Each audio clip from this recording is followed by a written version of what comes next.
Bonsoir. Petite traduction d'un texte français, cette fois-ci, d'un poète belge, Jean-Luc Vauthier.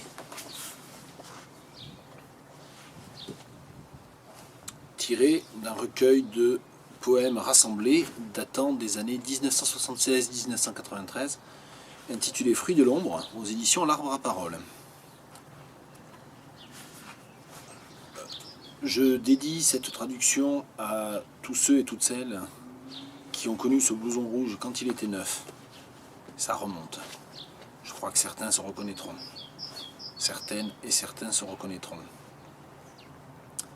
Essayer, tenter, je ne dis pas savoir, aller à contre-ciel, à contre-voie, se blottir une dernière fois au creux des mots, finir enfin comme on a commencé, la porte fermée, la page blanche. Essayer, tenter, je ne dis pas savoir. Le poème n'est pas très long, il n'est pas très difficile non plus, il n'y a pas de système de rime. Il y a un travail de la langue qui repose plutôt sur une sobriété en fait, du choix des mots. Donc pas réellement de difficulté, c'est vraiment un exercice rapide auquel je me livre là, presque un exercice de gymnastique, normalement. On va voir ce qu'il en est. Essayer, to try, tenter, to endeavor. Je ne dis pas savoir. I'm not saying to know. Aller à contre-ciel, to go against the sky.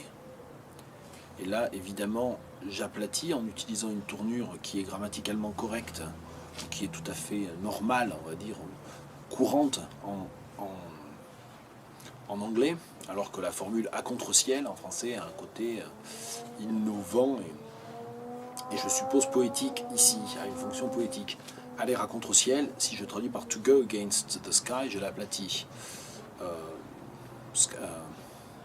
Anti-skywise peut-être avec cette tournure que l'on emploie en anglais pour dire dans le sens des aiguilles d'une montre et dans le sens inverse des aiguilles d'une montre. En anglais on dit clockwise, anti-clockwise.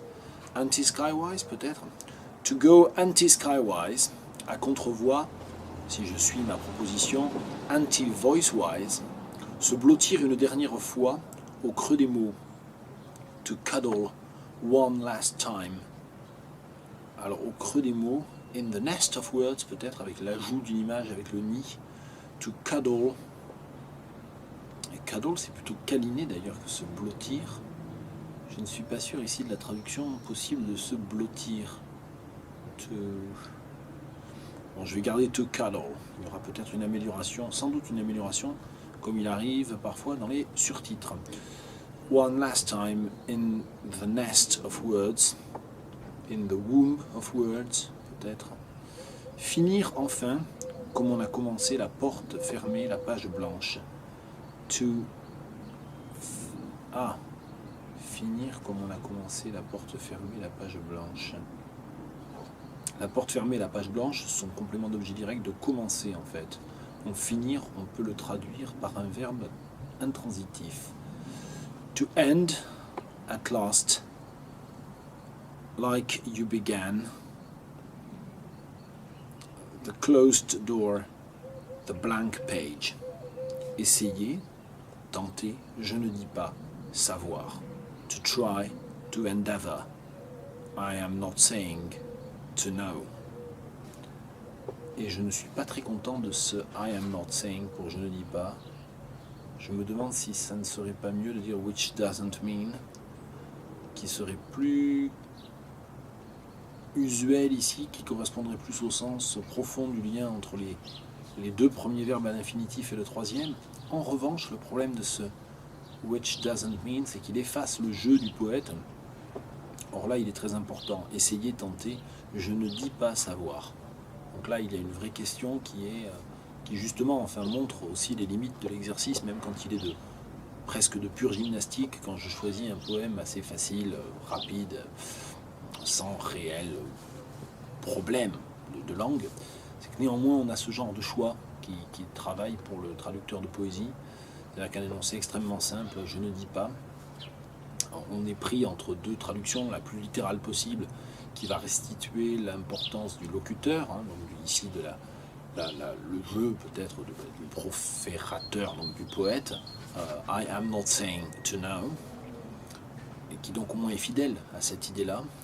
Et puis une tentation qui est une tentation plus de lisibilité, hein, de travailler à l'intérieur des codes usuels de la langue cible, qui serait which doesn't mean. Mais ceci n'est pas souhaitable, enfin, ceci n'est pas souhaitable ici. Donc, essayez, tentez, je ne dis pas savoir. Donc pour cette traduction de la première strophe, qui est aussi la dernière strophe, to try to endeavor, I am not saying to know. Je maintiens cette proposition.